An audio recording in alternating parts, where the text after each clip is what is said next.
Hello বন্ধুরা, চলো তোমাদের সাথে গল্প করতে করতে ভেন্ডি আলু পোস্ত বানাই। ভেন্ডি আলু পোস্ত তোমরা কারা কারা বানাও?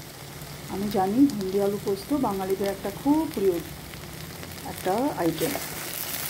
আমিও বানাই, আমার ভীষণ ভালো লাগে, সকলেই বানায়। তো আমি কীভাবে বানাই সেটা একটু তোমাদের একদম ব্রিফলি বলছি। ভেন্ডি আলু কেটে নিয়ে কড়াইতে একটু বেশি করে তেল দিয়ে দিলাম, আর আমি ফোড়ন দিই কাঁচা লঙ্কা, মেথি এবং কালো জিরে। মেথি কালো জিরে ফোড়ন দিলে দারুণ একটা স্মেল হয়, খুব সুন্দর একটা গন্ধ হয়। এটা আমরা শিখেছি আমার ঠাকুমার কাছ থেকে। ঠাকুমা আমার ভীষণ ভালো রান্না জানতেন, এবং ঠাকুমার কাছ থেকেই আমাদের মা কাকিমারা রান্না শিখেছে। তো এবং আমিও আবার মার থেকেই শিখেছি। তো পোস্ত করতে একটু তেল লাগে, তেল দিয়ে যদি বেশি একটু তেল না দাও পরিমাণ মতো, তাহলে পোস্তটা ঠিকঠাকভাবে ভাজা হবে না। আমরা আবার একটু ভাজা পোস্তই আমরা খাই। তো এই যে আমি একটু ভেন্ডি আলু ফোড়ন দিয়ে, কালো জিরে মেথি ফোড়ন দিয়ে একটু ভাজা করে নিলাম। তারপরে পোস্ত একটু চিনি, একটু লবণ দিয়ে, একটু কাঁচা লঙ্কা দিয়ে গ্রাইন্ড করে নিয়েছি, একটু পেস্ট বানিয়ে নিয়ে যখন ভেন্ডি এবং আলুটা একটু ভাজা হয়ে গেছে, পোস্তটা দিয়ে দিলাম। এবং পোস্তটা যখন ভাজা হয়ে যাবে তখনই ভাববো আমার ভেন্ডি পোস্ত রেডি হয়ে গেছে।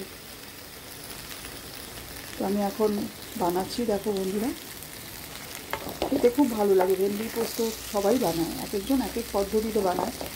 আমরা একে অপরের রান্না দেখলে একটাই ভালো ব্যাপার হয় যে আমরা আমাদের নিজেদের রান্না করা খাবার তো রোজই খাই, কিন্তু অন্যের রান্না দেখে যদি কিছু করি তাহলে কী হয়, টেস্টটা একটু বদলায়।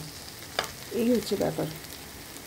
আমার এই ভিডিওটা তোমাদের কীরকম লাগলো অবশ্যই কমেন্টে জানিও। তোমরা কীভাবে ভেন্ডি পোস্ত রান্না করো আমাকে অবশ্যই জানিও।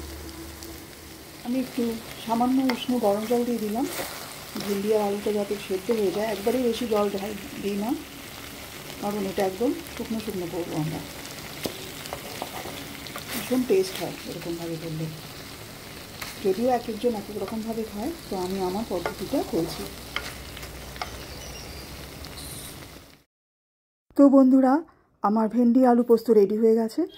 আমি আমার হাজব্যান্ডকে লাঞ্চ বক্সে ভেন্ডি আলু পোস্ত রেডি করে দিচ্ছি। আমার হাজব্যান্ড খুব ভেন্ডি আলু পোস্ত খেতে ভালোবাসে, এবং ওর সাথে যারা কলিগসরা থাকে তারাও খুব ভালোবাসে, তাই আমি দিয়ে দিলাম আজকে।